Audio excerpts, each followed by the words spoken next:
toi, Tchetch. Alors, Tchetch, c'est un nom, c'est basque, hein, et tu nous diras comment il faut le prononcer, parce que je sais jamais très très bien comment on peut prononcer les... Mais tu m'as dit, ça se prononce comme comme ça s'éternue, voilà, donc je vais éternuer, Tchetch. Etcheverry, Tchetch fait l'amitié de venir de Bayonne.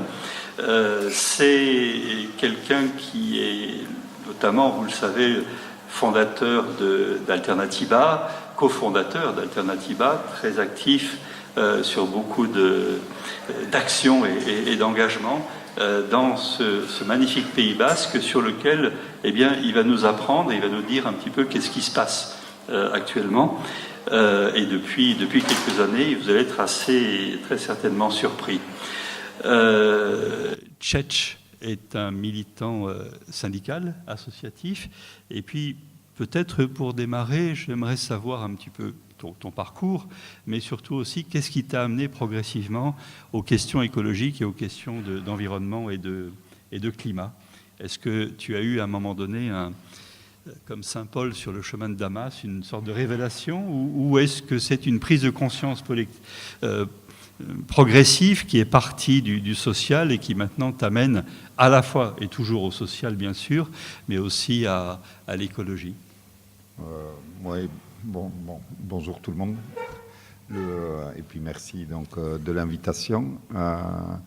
Et ça m'a permis de découvrir ce coin qui est vraiment magnifique, que je ne connaissais pas du tout. Oui, à la base, je suis un militant qui vient de la justice sociale. Ma première expérience militante, en fait, ça a été à l'âge de 15 ans.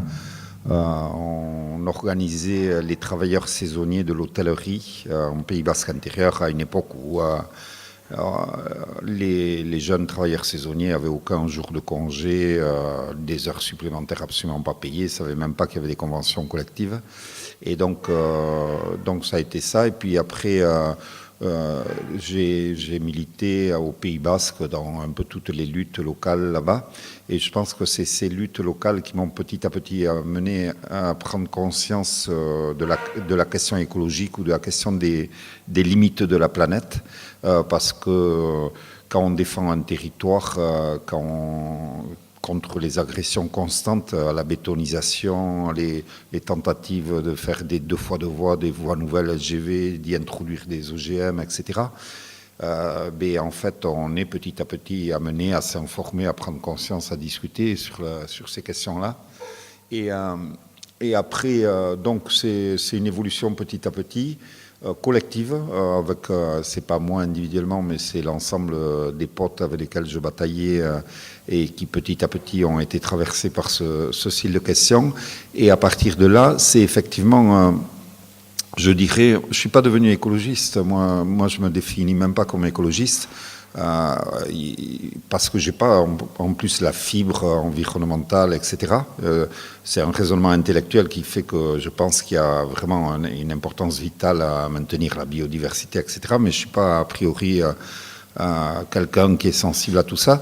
C'est en fait la question humaine qui est au centre de tout. C'est-à-dire que petit à petit, j'ai compris que le système dans lequel on est en train de scier la branche sur laquelle on est assis, c'est-à-dire de menacer les conditions de nos vies. Et c'est-à-dire que c'est pas une question qu'on va perdre les papillons, les ours blancs, etc. C'est qu'on est en train de dérégler le climat qui est un élément fondamental de nos vies et de nos sociétés relativement apaisées, qu'on est en train de mettre en mal la biodiversité qui est le support matériel de nos vies, de nos alimentations, de notre santé, etc.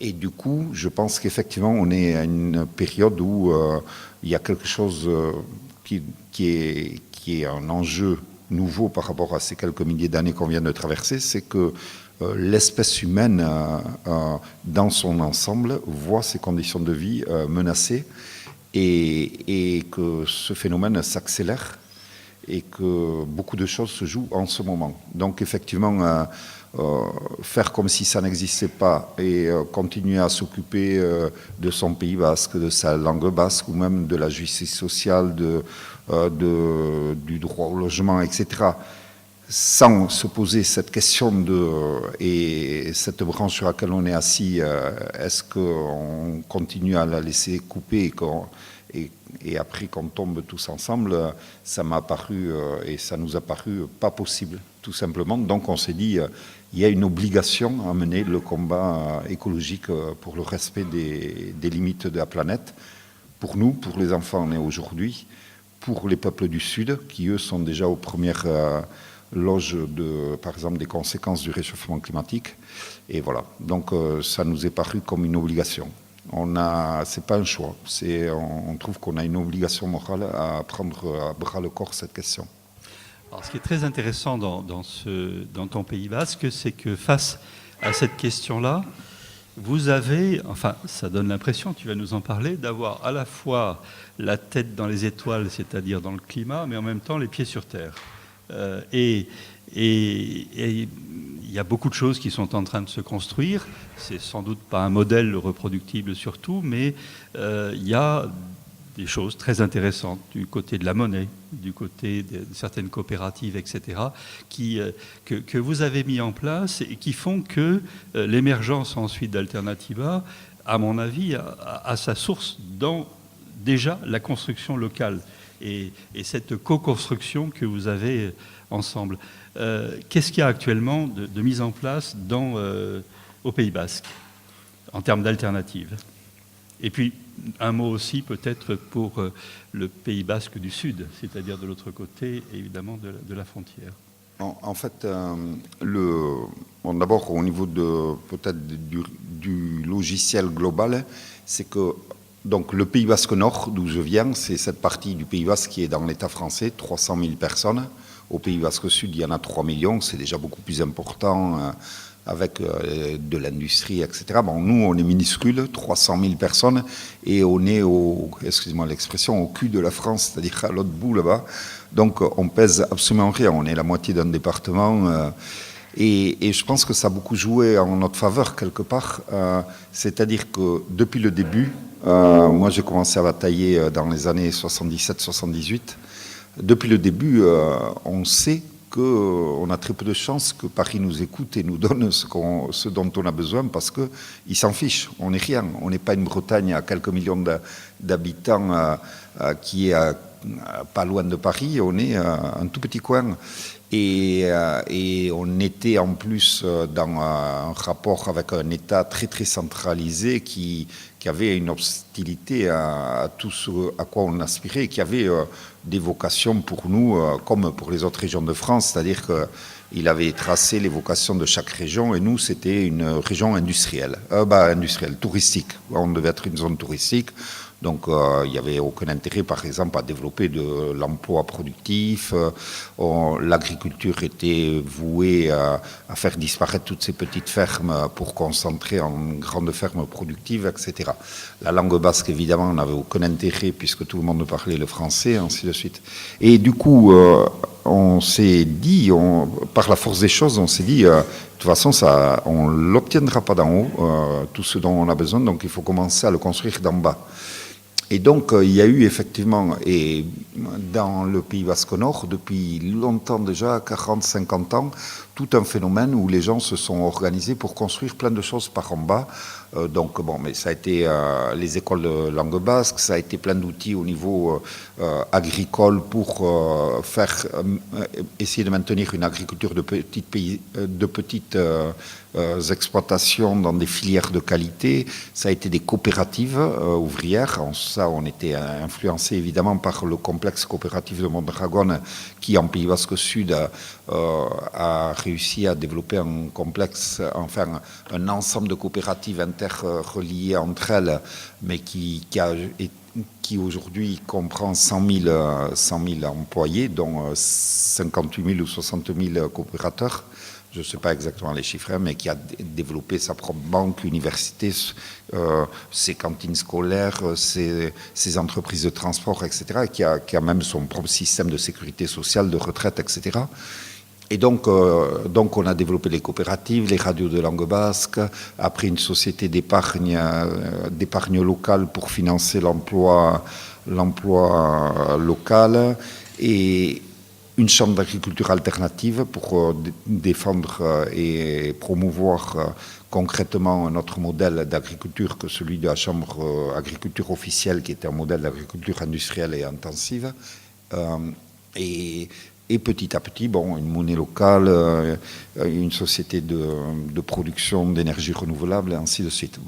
Voilà. Donc il y a cette tradition, d'une part, d'auto-organisation et de pas attendre que ça nous vienne d'en haut pour mettre en place ces choses. Et ça a été une vraie stratégie, puisque ce qu'il faut se dire, c'est que à partir du moment où vous créez vos choses, évidemment, ça a un impact sur en haut. C'est-à-dire que quand vous faites vos écoles de langue basque, par exemple, et que les parents qui veulent que le basque soit transmis, ne se perdent pas, etc., commencent à envoyer les gosses dans votre école, dans vos écoles, et bien, à côté, l'État, lui, qui voit ce phénomène-là, alors qu'il était absolument fermé à l'enseignement du basque ou à des filières bilingues dans l'éducation nationale, commence à les créer dans l'éducation nationale, parce qu'il ne veut pas que vos écoles à vous commencent à bouffer tout le gâteau. Donc à partir de là, non seulement vous avez créé vos écoles, et ça a créé toute une dynamique en faveur donc de la langue basque, mais en plus vous avez obligé l'État à bouger et à lui-même introduire dans l'éducation nationale l'enseignement du basque. Je dis ça parce que d'après moi, c'est vraiment une des voies stratégiques qu'il faut mener par rapport à tout plein d'autres combats. Je pense par exemple à la transition énergétique. C'est évidemment grâce à des choses comme énergie partagée, Enercop, Négawatt, etc., qu'aujourd'hui, il y a des acteurs comme Engie, etc., qui commencent à se mettre dans tout ça. Et c'est-à-dire qu'à la fois, on fait les choses, on transforme la réalité, on s'organise, on crée des réseaux, on forme des militants, etc. Mais en fait, on a une action par ricochet qui fait bouger l'État. Et qui est reprise à un moment donné par l'institution, comme tu l'as développé. Oui. Et puis, en fait, on en a pas mal débattu chez nous. Nous, on trouvait un peu qu'en France, excusez-moi, je vais faire des généralités, mais c'est vu de chez nous et tout ça, donc on sait bien qu'il y a de tout partout, mais que les gens attendaient trop de... Ouais, on demande au gouvernement qu'il fasse ceci, qu'il fasse cela, etc. Et puis que ça vienne d'en haut. Et donc il fallait attendre de prendre le pouvoir, etc. On trouvait dans les pays anglais, allemands, etc. On sentait plus cette culture du faire, etc. Et peut-être que par contre, plus une résignation par rapport à cette capacité à transformer le système. Nous, on trouvait qu'il faut les deux, c'est-à-dire à la fois une volonté de transformer le système dans sa globalité, de changer les lois, les types de gouvernance, etc., le modèle d'économie, mais sans attendre le grand soir ou la prise de pouvoir, et en enclenchant le changement dès maintenant et par le bas. Et en plus, on trouve que c'est la meilleure garantie pour effectivement avoir le rapport de force qui, quand vous avez des alliés au pouvoir, que ce soit au gouvernement, en région ou dans les communes, et bien que là, il y ait une réelle capacité de changement, parce que c'est jamais uniquement la prise de pouvoir. On le voit bien aujourd'hui, Hulot, dans un gouvernement tout seul, isolé, le peu de marge de manœuvre qu'il a, ou même, je vais prendre un autre exemple, on en a parlé également, c'est l'écotaxe. L'écotaxe, eh bien, elle a été votée à l'unanimité. Ça consistait à faire payer le transport routier, que le transport routier paye enfin les frais, les coûts qu'il engendre dans les routes, etc., pour que cet argent serve entre autres à financer les transports collectifs ou les alternatives au tout routier. Et ça a été voté à l'unanimité par le Parlement. Eh bien, c'est pas passé. Au premier mouvement qu'il a contesté, il n'y avait pas dans la société plein de contre-pouvoirs organisés, etc., pour dire, ben oui, il faut la transition écologique. Et du coup, une loi toute seule, même avec l'unanimité du Parlement, a dû reculer. Donc, c'est important de se dire que d'en haut, c'est trop fragile tout seul, et il faut vraiment que d'en bas se construisent les conditions du changement. Et je voudrais que tu développes un tout petit peu un exemple très intéressant de co-construction justement locale, qui est celle de la monnaie.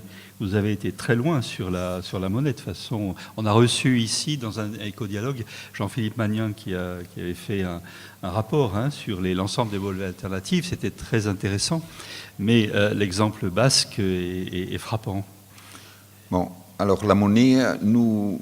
En fait, bon, d'abord, je vais expliquer peut-être ce que c'est. La monnaie locale, j'imagine que plein de gens savent. Oh, ils savent, ouais. Je pense. Beaucoup de gens savent. Mais très rapidement quand même, c'est...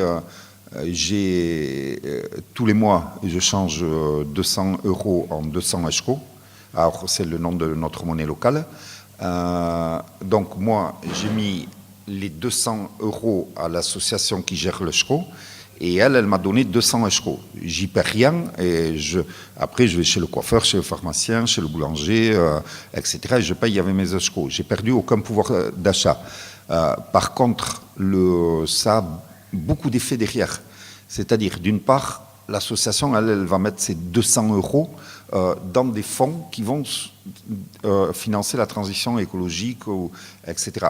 À la nef, il y a aussi un accord avec la Caisse solidaire, avec plein d'autres choses. Et du coup, j'ai en fait doublé mon pouvoir d'achat. C'est-à-dire que moi, j'ai 200 € et je fais travailler le commerce local, etc. Et puis je vis. Mais j'ai foutu 200 € dans un truc qui finance de la transition écologique. Donc, j'ai doublé le pouvoir d'achat et la masse des gens double un pouvoir d'achat sur un territoire. Il a deux fonctions. En plus de ça, moi, les 200 € que je dépense tous les mois, le commerçant ou l'entreprise qui les reçoit, elle ne peut pas les utiliser en achetant des trucs sur Amazon ou en achetant des trucs dans tel etc. Elle est obligée de trouver des fournisseurs locaux, des services locaux qui fonctionnent en ESCO. Donc il y a une boucle. Alors elle est obligée, elle pourrait le reconvertir en euros, mais elle y perd 5%. Donc elle est motivée pour se trouver. Du coup, petit à petit, on relocalise une partie de la production. Et du coup, effectivement, donc il y a un outil à relocalisation, un outil qui crée du réseau et qui également tire les entreprises vers le haut par un système de défis, d'engagement au niveau tri des déchets, au niveau plusieurs choses. Et du coup, évidemment, au fur et à mesure que ça grandit, ça a d'autant plus d'incidence sur l'économie. Alors pour l'instant, on est encore à un stade petit, mais on est devenu en volume d'ESCO en circulation la première monnaie locale d'Europe. On a à peu près, on n'est pas loin du million d'ESCO en circulation, ça veut dire beaucoup plus en volume de transactions, puisque les ESCO sont utilisés plusieurs fois. Et donc, et puis chaque année, donc on est né en 2013, on est aujourd'hui, on est un petit territoire de 300 000 habitants, on est environ 3 000 utilisateurs ESCO et un réseau d'entreprises de 650-700 entreprises ou commerces qui prennent l'ESCO. Et on essaye de le développer. Alors, quelque chose qu'on a fait l'an dernier pour le développer, c'est qu'on a créé alors jusqu'à présent, c'était que des billets, mais là, on a créé une carte numérique de paiement en ESCO. Alors ça permet de développer beaucoup parce que par rapport à des achats de sommes plus importantes ou également pour retirer les ESCO, mais également pour les entreprises entre elles, pour se payer par virement, etc., etc. Donc ça nous a fait faire un saut. Et là, cette année, l'angle qu'on développe, c'est le fait de faire adhérer les communes qui, elles, se mettent à adhérer à l'ESCO et du coup commencent à faire des conventions pour payer les indemnités de leurs élus, les subventions, une partie des subventions ou de factures en ESCO. Là, on a plusieurs villes importantes, Bayonne, Hendaye, Ustaritz, etc., qui ont adhéré à l'ESCO. Et maintenant, il y a 3 ou 4 jours, la communauté d'agglomération du Pays Basque, qui regroupe les 158 communes et donc 300 000 habitants, vient d'adhérer à l'ESCO. Donc ça, c'est des sauts qualitatifs qui font que ça commence à prendre une importance. Et ce qui est important aussi, c'est que cette monnaie locale travaille en réseau avec tout l'écosystème des alternatives du Pays Basque. C'est-à-dire qu'elle est en contact avec la Chambre d'agriculture alternative pour faire le point avec les agriculteurs qui acceptent l'ESCO. Elle est en contact avec Ericoa, cette caisse d'épargne, enfin cette société d'action qui permet de récolter l'épargne locale pour développer l'économie et l'emploi local, etc., etc. Tout le monde se met en réseau et tout le monde essaye de renforcer les uns les autres. Par exemple, notre prochain projet alternatif, c'est, on est en train de l'étudier là, c'est de mettre en place un fournisseur d'électricité d'origine renouvelable en Pays Basque, une sorte d'Enercop Pays Basque, où on pourrait payer en ESCO. Ça fait que beaucoup de gens auraient un nouveau débouché par rapport à leurs ESCO. Ça renforcerait l'ESCO et ça renforcerait aussi le fournisseur en question, puisque les gens qui cherchent un débouché à leur ESCO, les commerces, etc., iraient à ce fournisseur pour pouvoir... C'est ça. Donc, co-construction locale sur un territoire avec de la méthode, de l'innovation, n'ayant pas peur de monter et de croître. Et puis après, il y a, à partir de 2009, l'aventure BC. Alors BC avec un Z, mais on dit BC, c'est bien ça, BC. Avec un point d'exclamation, et je crois que ça veut dire vivre, c'est ça, en basque. C'est le seul mot que maintenant je connaisse, mais en tout cas c'est un joli mot.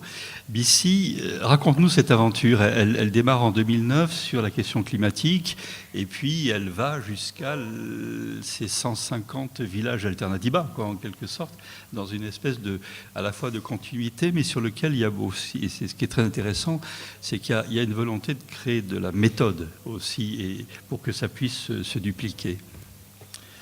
Mais, oui, en fait, BC, donc, ça naît en 2009, c'est l'année des mobilisations internationales par rapport au sommet de Copenhague.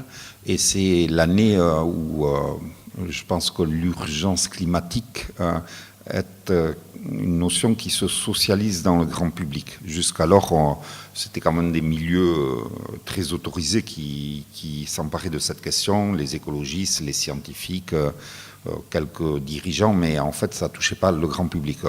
À partir de 2009, c'est vraiment une question qui, en tout cas, est entendue par le grand public.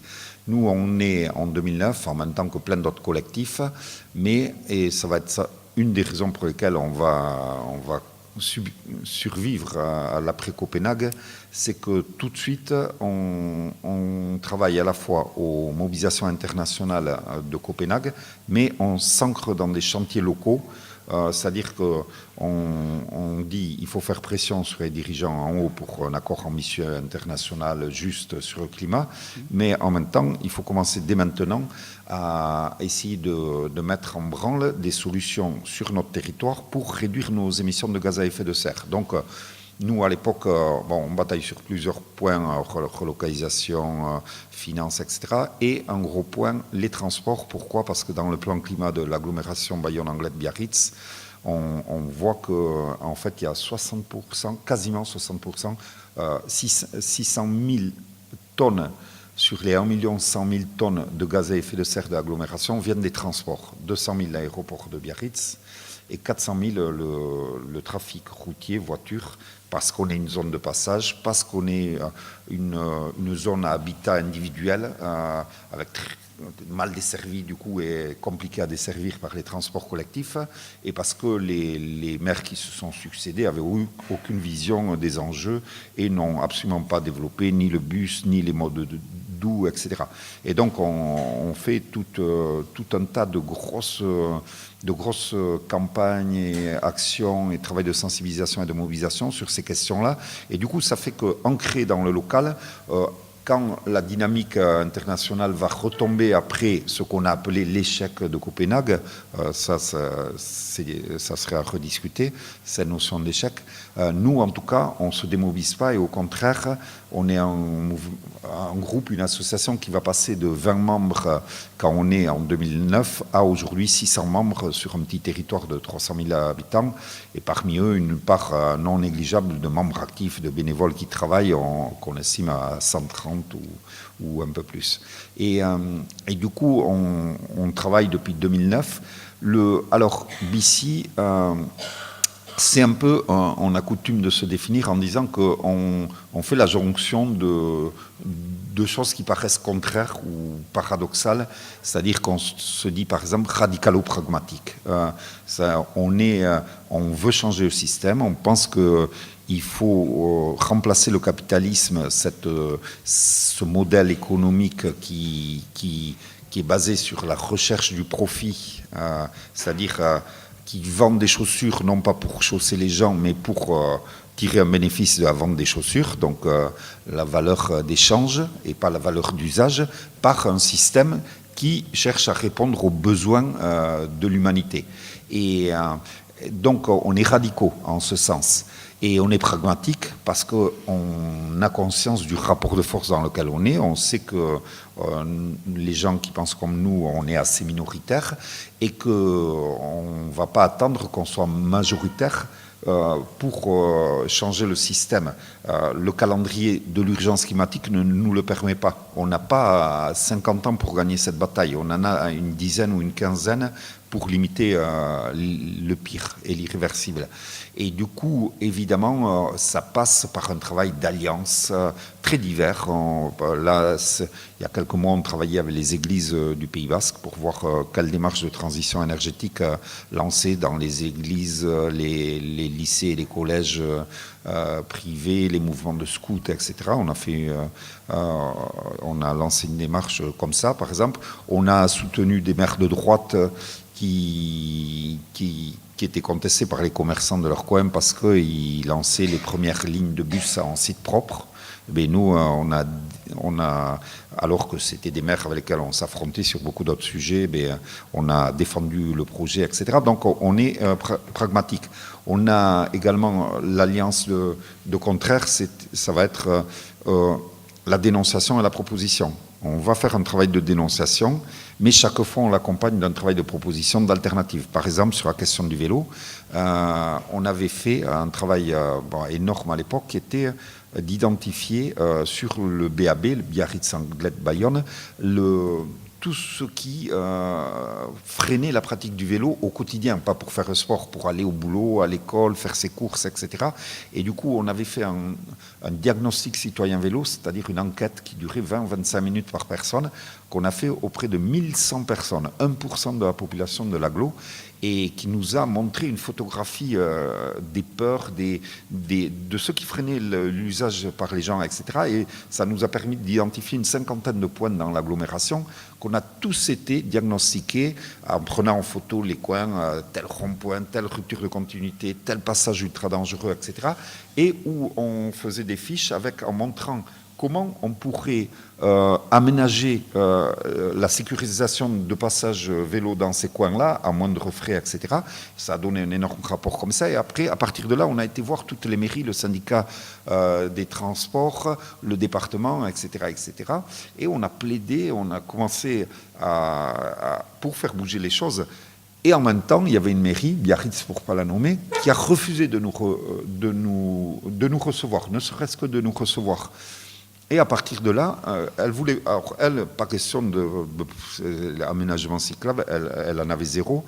Et à partir de là, nous, on a commencé à faire des actions non violentes pour dénoncer le fait qu'elle ne reçoive pas, qu'elle ne veuille même pas entendre parler de ça. Et, il y avait un salon de l'automobile à Biarritz, on est monté sur le toit du salon avec une immense banderole, aucune piste cyclable à Biarritz, vous trouvez ça normal, et on a commencé à se balader en vélo entre les bagnoles, etc. Ça a eu beaucoup d'écho, la mairie nous a reçus, on a commencé à discuter, etc. Donc c'était une première victoire qui nous légitimait.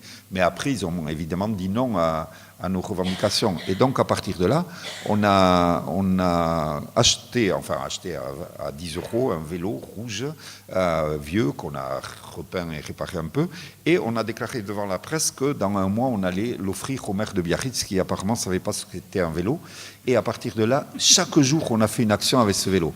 Ce vélo, il transportait une piste cyclable autoportée à travers les rues de Biarritz. Ce vélo, on le conduisait habillé avec une armure intégrale et avec un bouclier et avec un un panneau Biarritz à vélo, sécurité zéro. Et du coup, tout le monde voyait ça. Ce vélo, on allait au match de Biarritz de rugby et puis on appelait les gens à poser devant le vélo, etc. Et au fur et à mesure de toute cette campagne, à la fin, le maire, pressé par les journalistes, était devant un dilemme. Est-ce qu'il allait venir le jour où on avait annoncé, qui était en plus le jour du début de la COP, c'était début décembre, je ne me rappelle plus quelle COP, est-ce qu'il allait venir, on avait annoncé qu'on serait devant la mairie avec le vélo, le prendre. Et s'il venait, évidemment, il nous donnait une légitimité, la parole, et il allait devoir répondre à nos questions devant la presse. S'il ne venait pas, il était ridicule parce que... Et il est venu.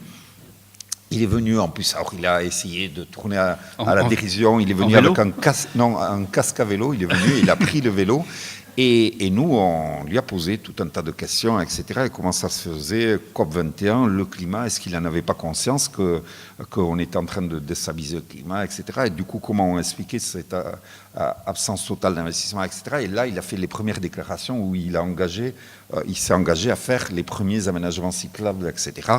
Donc après, déclaration suivie d'un vote au conseil municipal, mais pendant un an, il n'y a rien eu. Du coup, on est repassé à l'assaut, on a fait des actions dans le FIPA, un festival de cinéma qui se passe à Biarritz, etc.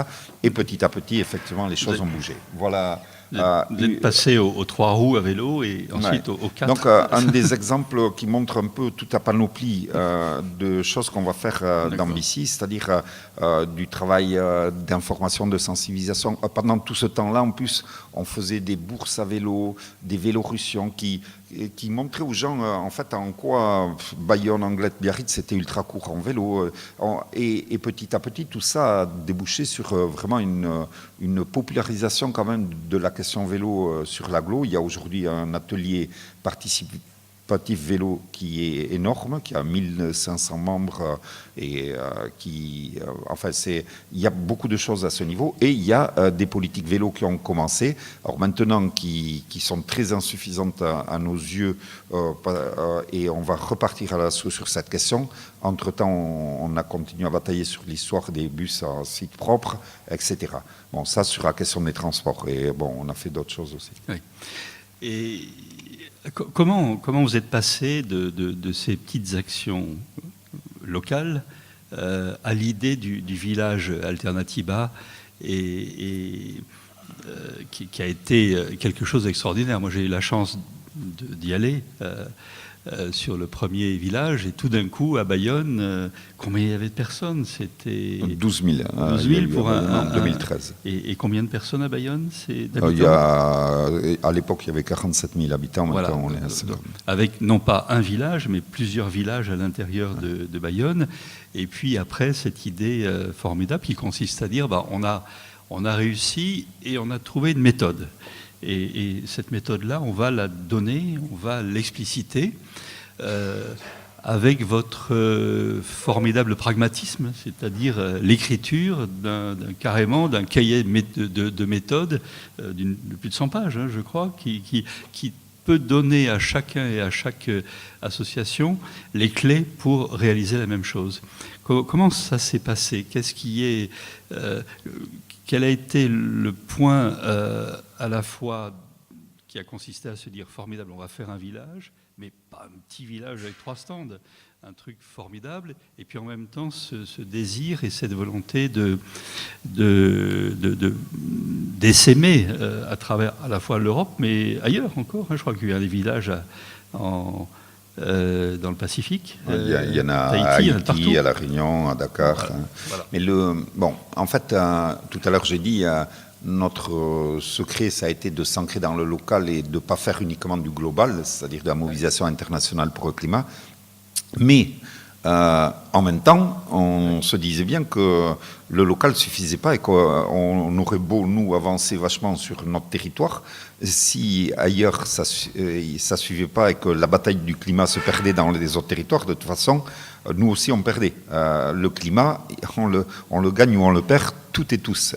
Et donc on se disait, waouh, notamment après la démobilisation qui a suivi Copenhague, on avait participé à l'organisation, à l'appel d'organisation nationale, ATTAC, Confédération Paysanne Amis de la Terre, d'un contre-sommet à Cancun, à Cancún, pendant le sommet de Cancún au Mexique, à Cancún dans le Gers, je crois. Et on était 1000 personnes de toute la France. Et nous, on s'est dit, waouh, celle-là, on perd la bataille, quoi. Et on s'est dit, comment on peut faire pour essayer de faire en sorte qu'il y ait d'autres groupes comme ici qui travaillent. Et du coup, on a analysé un peu ce qui se passait d'après nous. C'est-à-dire, nous, on voyait bien que les gens, on ne pouvait pas les mobiliser en leur disant « ouais, le changement climatique, etc. » Ici, ils ne sentaient aucune prise. C'est trop abstrait, à moyen terme. Ils ne se sentent pas comment peser. En plus, si on leur dit qu'il faut mettre d'accord tous les États du monde pour la solution, bon, le Kidam moyen va le faire bouger sur ça. Donc on s'était dit, en fait, il faut partir des solutions. Et c'était de là l'idée de monter un village éphémère, des solutions au changement climatique, en occupant tout le centre de Bayonne et en installant dans chaque place, chaque rue, en faisant la place ou la rue des alternatives sur la question des transports, de l'alimentation, des déchets, de l'énergie, de la finance, etc., etc. Le tout dans une ambiance festive, conviviale, avec des repas dans les rues, du théâtre de rue, des concerts un peu partout, etc., pour montrer que non seulement les solutions au dérèglement climatique existaient, mais qu'elles permettaient de construire une société vachement plus humaine, conviviale, juste, désirable, qu'elle crée de l'emploi, etc. Et du coup, transmettre ce message-là. Et donc, on a monté ce village, mais dès le début, en fait, on l'a monté en se disant, il faut que ça soit quelque chose qu'après, qui sème partout. Et donc, dès le début, 9 mois avant, on avait fait la pub de ce village, pas seulement localement, mais partout. On allait dans tous les rassemblements, à Notre-Dame-des-Landes, à machin truc, etc. On mettait l'affiche, on savait bien que quasiment personne ne viendrait, mais on voulait que les gens suivent et entendent le truc. Et du coup, effectivement, quand il y a eu ce village-là, bon, tout le monde a été surpris parce que 12 000 personnes à l'époque sur un événement de mobilisation sur le climat, ça semblait impossible. D'ailleurs, les gens avaient renoncé à organiser des mobilisations. L'année avant, il y avait eu un truc à Paris qui avait fait 150 personnes, etc. Et du coup, là, clac. Et effectivement, et en plus, les gens qui ont vécu ce village, ils sont partis les batteries rechargées. Moi, je sais que plein de copains que je connais depuis, qui sont repartis à Bordeaux, à Toulouse, à Paris, sont repartis dans la voiture en disant « il faut qu'on fasse ça ». Et nous, effectivement, ce qu'on avait fait, c'est que tout ce processus qui avait permis de faire rentrer dans cette dynamique des gens qui n'avaient aucune conscience écologique, tout ce processus, on l'a décrit par le menu. Comment on s'y était pris, comment on organisait les réunions, comment on avait fait la campagne de pub en essayant de toucher les chorales, des groupes de danse, etc. Des choses qui n'avaient rien à voir avec le climat apparemment. Et les ateliers de couture, ainsi de suite. Et bon, on a décrit ça, vous pouvez le trouver sur Internet, ça s'appelle Kit méthodologique, pourquoi et comment organiser une alternative dans sa ville ou son territoire. Et ce truc-là, donc, on l'a sorti, on a fait aussi une vidéo et on l'a diffusé un peu partout en disant, mais si vous voulez y aller. Et après, on avait organisé aussi un gros week-end de formation à Bayonne pour tous ceux qui voulaient. Il y avait des gens de Marseille, de Paris, de Lille qui étaient venus.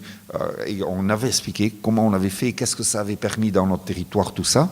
Et donc, effectivement, depuis, les gens se sont mis à organiser des villages, des alternatives, qui sont des choses éphémères, mais qui te permettent de bosser et de réunir plein d'acteurs différents pendant 9 mois, 10 mois, etc. Et du coup, après, ça laisse des traces, des fois, en tout cas, quand la méthode a été bien suivie. Et il y a eu, à ce jour, il y a quasiment 150 villages qui ont été organisés ou qui sont en train de l'être, partout en France, mais également dans des pays européens, et comme on le disait, en Afrique, à Haïti, etc.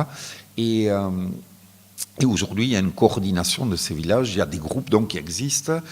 Ça a donné une nouvelle génération de militants. Aujourd'hui, d'ailleurs, tous ceux qui étions au début de ça, on a laissé les commandes à cette nouvelle génération qui est venue, qui s'est formée par l'éclosion de ces villages et qui aujourd'hui est en train de faire tout un tas de travail et qui est aujourd'hui même en train d'organiser un tour Alternativa, c'est la 2e édition, qui est quelque chose d'une ampleur incroyable puisqu'il s'agit d'un événement qui traverse 5800 km, c'est des équipes sur des vélos, etc., qui tous les jours font des conférences publiques, des réunions locales, des vélorussions, des rencontres avec les associations, les élus, etc., sur 200 territoires différents pendant 4 mois.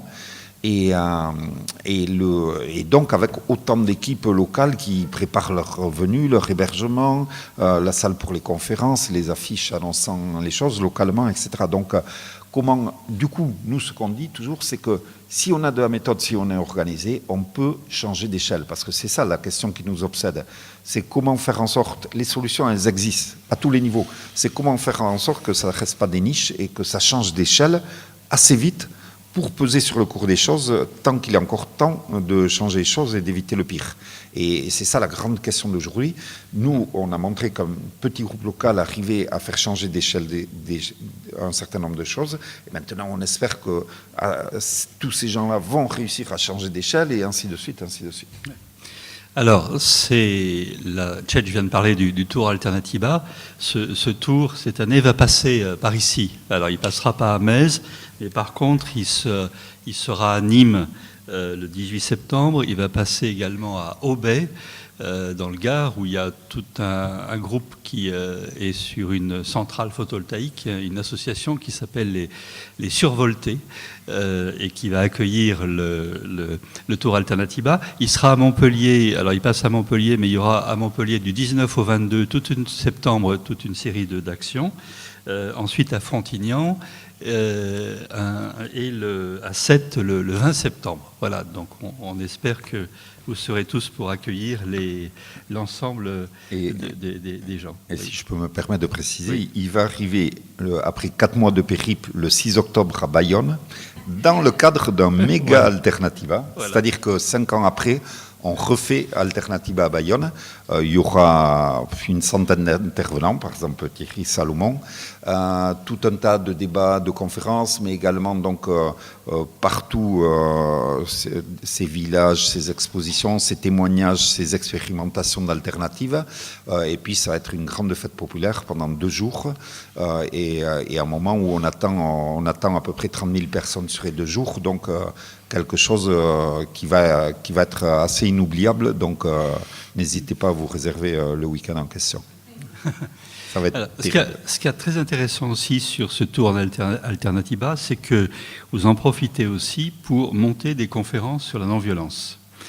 Et ce que les méthodes, en quelque sorte, les moyens d'action, etc., que vous avez imaginés à BC et autour d'Alternativa, se fondent sur la non-violence, mais aussi sur un certain nombre de principes ou d'idées qui rejoignent finalement des luttes réussies et des succès comme celle du Larzac, sur lequel il y a eu aussi de l'imagination, de l'humour, des jours très très difficiles, mais aussi de la fête, de la convivialité.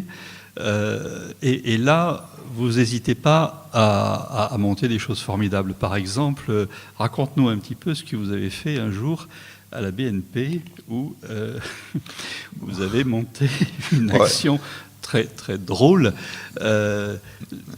pour faire en sorte que justement l'humour et les gens soient avec vous, et même les policiers d'ailleurs. En fait, bon, les banques et nous, c'est une vieille histoire d'amour.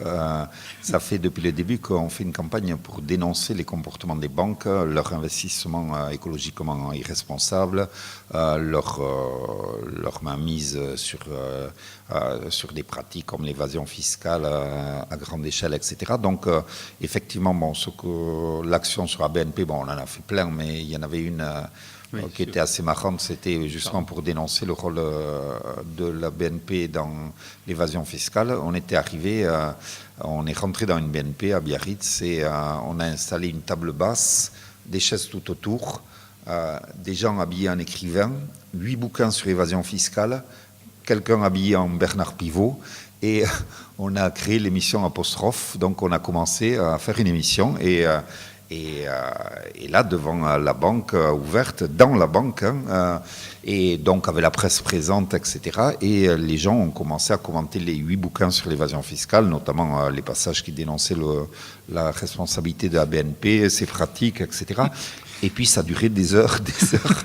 La banque n'osait pas nous expulser parce qu'elle ne voulait pas donner encore plus de publicité à ça. Mais bon, à la fin, évidemment, ça, quand vous avez 8 livres à lire, voilà, bon, ça, je pourrais citer d'autres exemples sur les banques parce qu'on a fait depuis des années, alors on dénonce notamment la BNP, la Société Générale et le Crédit Agricole, et on demande aux gens d'aller au Crédit Coopératif ou à la Nef. Et pour dire quand même que les choses peuvent bouger, au bout d'un an de campagne, il y avait le Crédit Coopératif de Bayonne qui nous disait arrêtez de nous envoyer des gens, on n'a pas le personnel. Ils n'étaient plus en mesure de recevoir tous les gens qui quittaient effectivement ces banques pour aller là-bas. Et du coup, on a dû commencer à faire la pub de la Banque Postale, de la Caisse d'épargne, en fait, le truc moins craignos que ces 3 banques, parce qu'il y avait effectivement, ça marchait vraiment.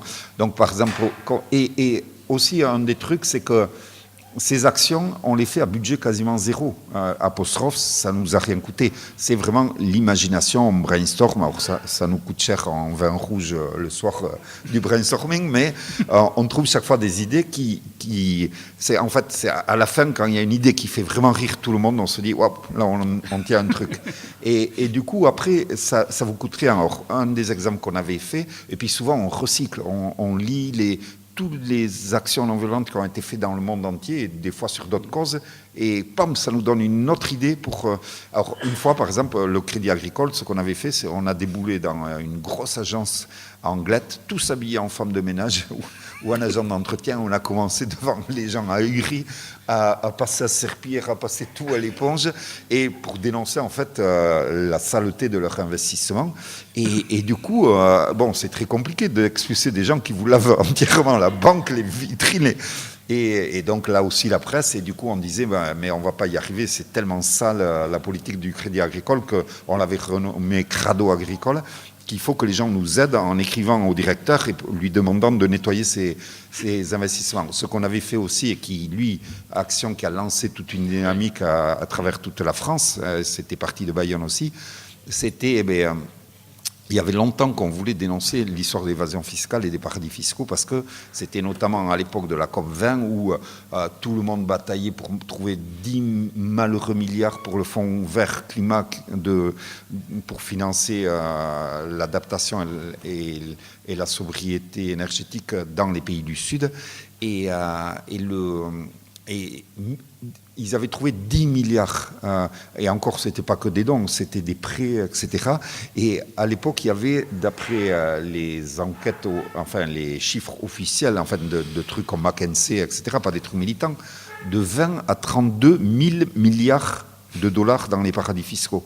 Donc on se disait, mais des mois de négociations, des milliers de négociateurs sur 10 milliards, on dirait les papillons attirés par une lumière, alors que la masse d'argent existe ailleurs, et donc on voulait faire un truc sur l'évasion fiscale pour dénoncer ce scandale en disant l'argent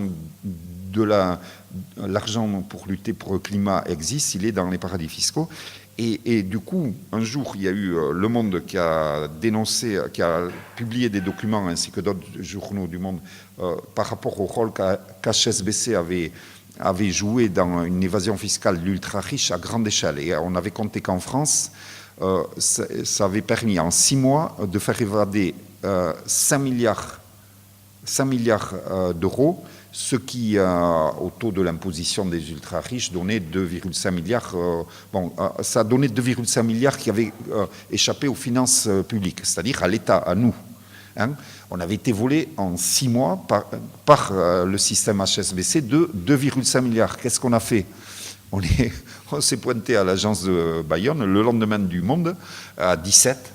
Et puis on est arrivé avec nos t-shirts BC et très gentiment on a commencé à sortir toutes les chaises, les trucs, et puis récupérer. Oui, en expliquant, mais voilà, en fait tout ça c'est à nous parce que votre banque a volé 2,5 milliards, donc on va les amener puis on va les offrir à des associations qui travaillent pour le climat, contre l'évasion fiscale, etc. Et du coup on est parti comme ça, à visage découvert, ainsi de suite. On les a mis, il y avait 8 chaises, on avait piqué, enfin 8 chaises, 8 fauteuils ultra classe, on les avait mis dans nos locaux, et puis évidemment les flics nous appellent, qu'ils allaient devoir venir les chercher, que c'était recel de vol, etc. Et on leur dit, bon, vous venez quand vous voulez, etc. Bon, entre-temps, évidemment, on se dit, et on commence à les filer, à appeler alors Attaque, Solidaire Finance, Amis de la Terre, etc. Et Patrick Viveret qui nous avait proposé d'en prendre une. Et on en file 5 à 5 mouvements qui assumaient de les prendre. Et donc quand les flics arrivent, ils viennent et puis il n'y a plus que 3 fauteuils dans le local. Et donc ils disent, mais où sont les 5 qui manquent? Et on dit, on les a filés et on donne tous les noms. Et Viveret, entre-temps, l'avait filé à Edgar Morin. Donc, allez les prendre là-bas, quoi. Et donc, ils devaient aller voir les présidents à Paris de toutes ces associations, etc. Et nous, on avait dit, mais on les a juste prêtés. Hein. Nous, on veut juste qu'HSBC rende les 2,5 milliards.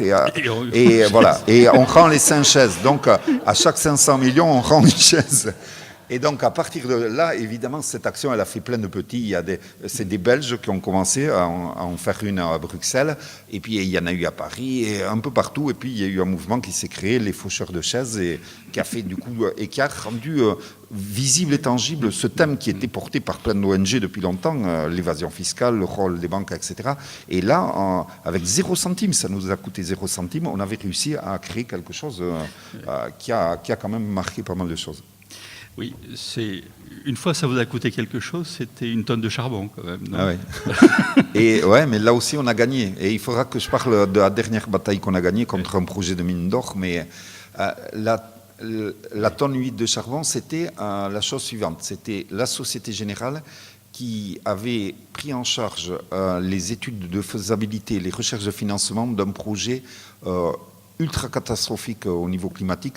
En Australie, c'était un gigantesque projet de mine de charbon, Alpha Coal, qui nécessitait la construction de centaines de kilomètres de voies ferrées pour amener le charbon d'une région exploitée à mine, amener le charbon jusqu'au littoral.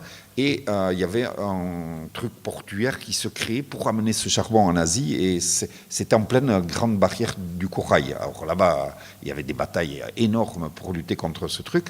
Greenpeace avait déclaré que c'était une des 10 ou 12 bombes climatiques du monde, c'est-à-dire vraiment c'était un projet, s'il arrivait à se faire, il déclenchait tout plein de trucs miniers autour, et ça émettait en quantité de gaz à effet de serre la quantité annuelle de l'Allemagne, enfin l'équivalent de l'Allemagne.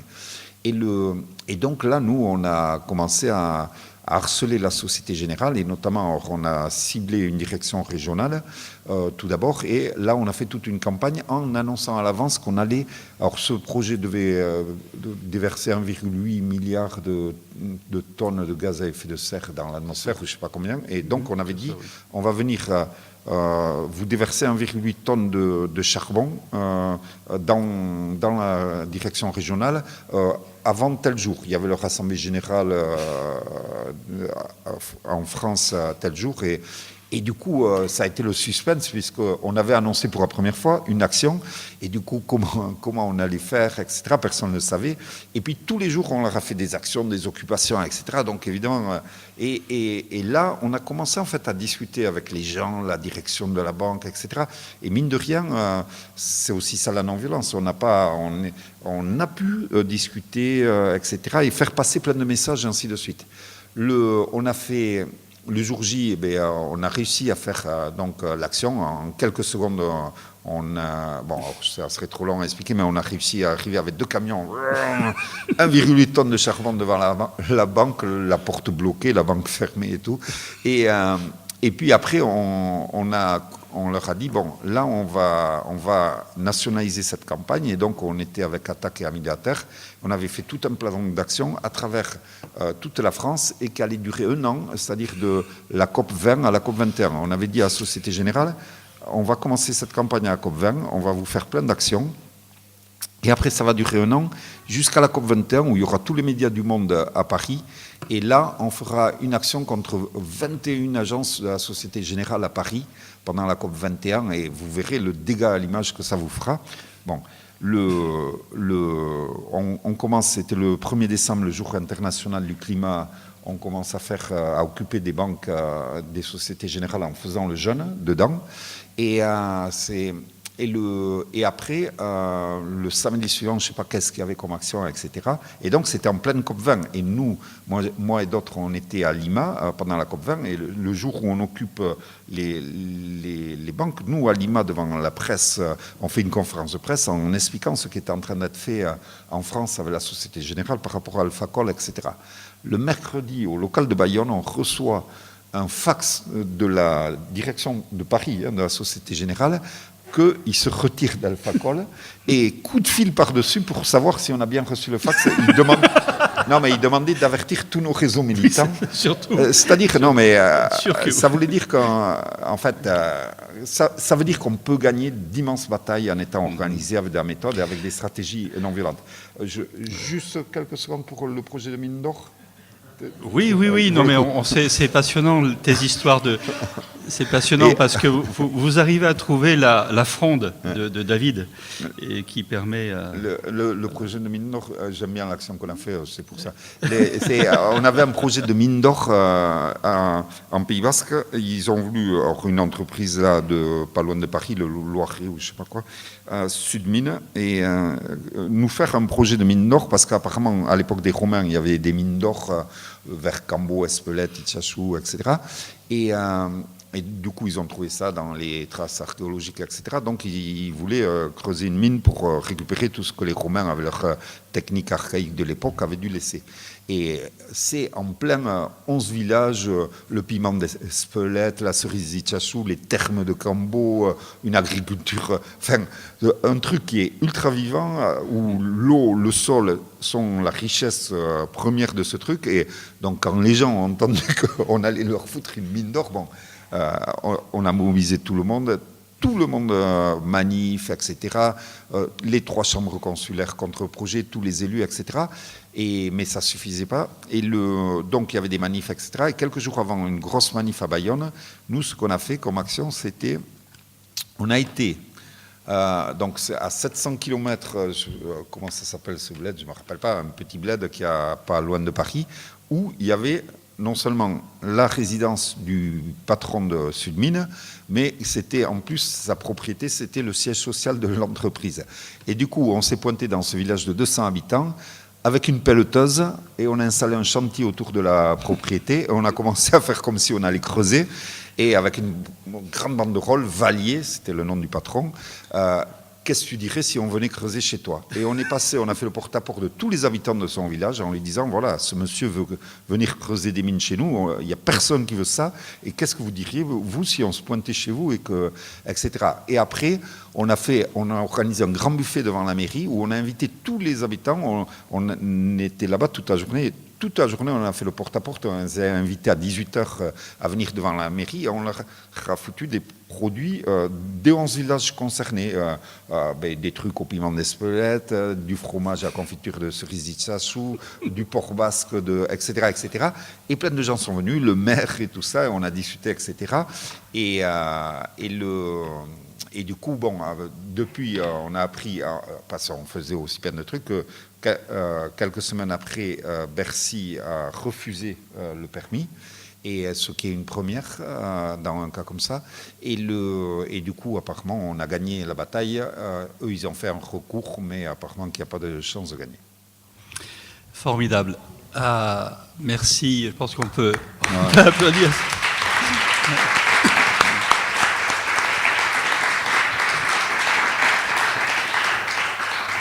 Alors, il nous reste un petit quart d'heure, 20 minutes avant de changer, qu'on prenne aussi un petit peu de temps entre les deux éco-dialogues. Avez-vous quelques questions à poser? On n'a malheureusement pas de micro qui puisse circuler.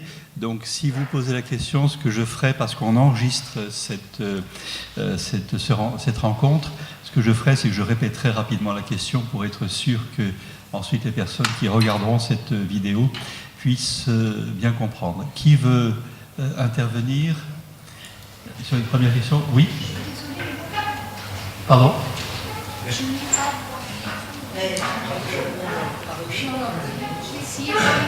D'abord, je veux vous dire merci à vous et tous ceux qui sont avec vous pour ce que vous faites, parce que je crois qu'on est tous très conscients que c'est hyper important, pas seulement pour le beau Pays Basque, mais pour tout le monde. c'est vraiment dans ce sens-là. Ensuite, je voulais vous demander deux choses. Par rapport au vélo, je fais partie des personnes qui ont fait du vélo, qui aiment beaucoup le vélo, mais un 2 roues, c'est plus possible. Alors, en rigolant tout à l'heure, monsieur vous a parlé d'un 3 roues. J'ai eu un 3 roues couvert de vélo, et c'est très pratique, notamment par rapport au climat. Enfin, la pluie, le vent, le froid. Et puis on peut mettre un petit panier beaucoup mieux que dans des choses qui déstabilisent. Est-ce que vous y avez pensé? C'est juste quelque chose comme ça que je lance. Et par exemple, je sais que ça existe aussi des vélos à 4 places pour une maman et un papa. Ça permet seulement de prendre les enfants et peut-être une autre option au vélo qui est malgré tout, même les tandems assez rigolo, mais c'est pas toujours très stable. Il y a un moment où ça devient difficile. Ça peut peut-être permettre d'étendre le... Voilà. Je continuerai à faire du vélo si ça m'était possible dans ce sens-là, par exemple. Et votre deuxième question? Et la deuxième question, c'est par rapport à la monnaie. C'est extraordinaire, mais d'entendre ce que vous disiez, j'ai l'impression que vous avez pris la place de la banque, comme elle le fait pour les profits, comme elle le fait pour l'argent, vous le faites pour l'humain. Développer quelque chose de plus juste, de plus humain. Est-ce que vous avez pas, je ne veux pas dire le mot peur, mais qu'à un moment donné, vu que ça prend de l'ampleur, et moi je trouve ça formidable, permettre de réaliser des projets, on peut penser même plus loin, payer des salaires comme ça. Voilà. Est-ce que vous ne craignez pas que les banques se lèvent et fassent comme elles le font pour les huiles essentielles, comme pour les plantes, essayent de faire pousser, que le lobbying pèse et essayent de faire pousser des lois qui bloquent? Alors, Donc, on va prendre les questions les unes après les autres. La première question, c'est au niveau du... Quand j'ai parlé de 3 roues et 4 roues, c'était évidemment par rapport au symbole d'Alternativa, mais est-ce qu'à Bayonne, vous avez, sur le travail sur les vélos, réfléchi à je dirais, des vélos urbains? Non, mais les triplettes et les quadruplettes, c'est des vélos avec lesquels on fait le tour Alternativa parce que c'est des objets médiatiques et symboliques à la fois de l'effort collectif, la solidarité et la transition énergétique. Et donc, ça raconte une histoire. Mais dans la pratique, c'est beaucoup moins pratique qu'un vélo. C'est beaucoup plus cher, donc je ne vous le conseille pas. Effectivement, par contre, j'ai vu des familles qui utilisaient des triplettes, etc. Ça va avec des gosses, etc. Mais il y a beaucoup mieux. Il y a les vélos, il y a des vélos pour transporter les gosses. Bon, et puis il y a le fait que les vélos, les gosses eux-mêmes fassent du vélo. Par contre, effectivement, dans Alternativa Bayonne, on montre toutes les catégories de vélos et les possibilités d'usage, les vélos pour transporter des marchandises, comment les vêtements pour se couvrir et faire du vélo sous la pluie sans jamais être mouillé, etc. Bon, parce qu'il faut montrer qu'en fait, le vélo peut vraiment être... la moitié des transports en automobile en ville fait moins de 3 km. Tous ces déplacements-là pourraient se faire en vélo, quasiment. Et du coup, ça enlèverait énormément de gaz à effet de serre, etc. Il y a vraiment un truc immense à faire au niveau de la place du vélo. La deuxième question, c'était... Deuxième question, donc, était sur le greenwashing des banques. Est-ce que que vous craignez la récupération? Non, mais de toute façon, les banques, elles ont déjà fait des produits style Toucan avec le Crédit Agricole. Et puis, les banques, effectivement, ou le système, dès que si un jour vous devenez trop fort ou trop présent, tenteront de faire des lois, peut-être. C'est la preuve que vous êtes efficace, etc. Mais dans ce cas-là, vous, entre-temps, le chemin fait, vous êtes devenu une force, un réseau, etc., qui fait qu'ils ne pourront pas faire passer les mêmes choses que 10 ans avant, quand vous étiez moins faible. J'ai parlé de la Chambre d'agriculture alternative. Il faut savoir que l'État, le gouvernement sous Sarkozy à l'époque, a essayé de l'interdire et même lui a fait un procès au pénal où le président risquait 5 ans de prison pour usurpation de fonctions officielles par rapport à la chambre officielle. Et ça a été 2 ans de bataille qui non seulement ont fait qu'on a gagné sur toute la ligne, mais nous ont amené un bloc de soutien de tous les côtés et un bloc de virement automatique de soutien. Merci Sarkozy. Alors, on va prendre d'autres questions. Je ne vois pas très bien avec le contre-jour, donc... alors, monsieur devant, et puis après, derrière, une question au fond. Alors, allez-y. La première, c'est que les gens commencent à prendre compte qu'on n'a qu'une seule planète et qu'on est en train de la fléter. Et on remercie le Tchétchène pour cette prise de conscience, puisqu'il n'y a pas que les renouvelables, c'est pas le monde. Et on est les prochains sur la liste, c'est quelque quelque chose qui va très mal et que nos dirigeants ont bien pris en compte, l'armée notamment, dès que ça ira trop mal, un X pays, vous pouvez voir ça sur Internet, ils sont prêts à soutenir les premiers là, qui se plaindront quand il y aura des émeutes de la faim ou d'autres, pareil qu'en Afrique, dans nos pays. On ne pense pas que ça va arriver chez nous, on ne pensait pas que les catastrophes climatiques ici allaient arriver à la Malou ou ailleurs. Votre question, monsieur? Et ma deuxième chose, il y a 3 semaines à peu près, j'ai assisté au film Résina à Frontignan. Et là, remercie d'avoir fait bouger les jeunes. Je suis un vieux militant 68 ans, moi, et partout, je ne vois pas beaucoup de jeunes dans nos réunions d'associations militantes. Là. Mais là, il n'y a que des jeunes. Et c'est la deuxième fois que je fais ça. La première fois, c'était Saya, dans la Drôme, où les jeunes se sont mobilisés. Et depuis les dernières élections municipales, ça fonctionne en autonomie. Donc quand on veut, on peut. Et les jeunes, ce n'est pas des feignants, c'est des gens qui se bougent. Et allez voir ce film, je vous encourage. Il n'y a que des jeunes et vraiment, c'est remarquable. Merci. D'accord. Une autre question un petit peu, c'était au fond. Oui, oui.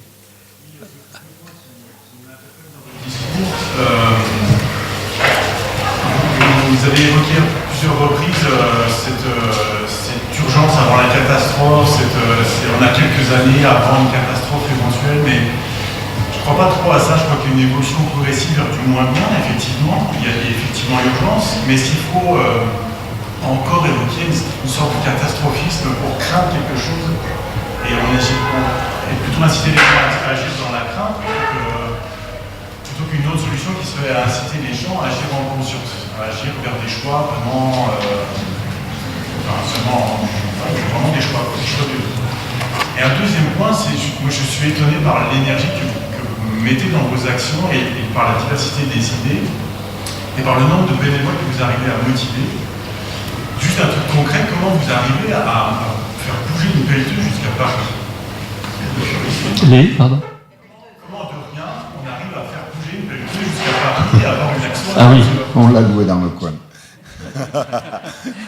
Et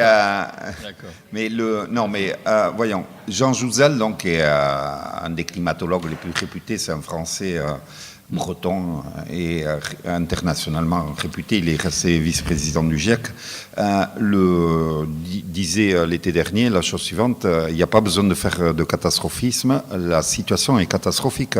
Moi, je ne veux pas faire de catastrophisme, mais on est vraiment dans une situation limite où effectivement, alors que depuis 30 ans on tire la sonnette d'alerte, on est en train d'aller vers les seuils où effectivement on va dépasser des seuils de basculement, c'est-à-dire des seuils où des phénomènes climatiques de déstabilisation du climat vont devenir irréversibles. Il y en a plusieurs types et c'est des seuils à partir desquels la machine commence à s'emballer, à s'auto-alimenter. C'est-à-dire que même si vous devenez radicalement sobre après ça, le coup est parti et c'est comme une boule de neige qui devient une avalanche. Et ça, quand vous savez qu'une seule chose dont il faut être conscient, c'est pendant la COP21, en perspective de la COP21, il y a eu des engagements pris par tous les États du monde, des engagements volontaires de réduction d'émissions de gaz à effet de serre nationales.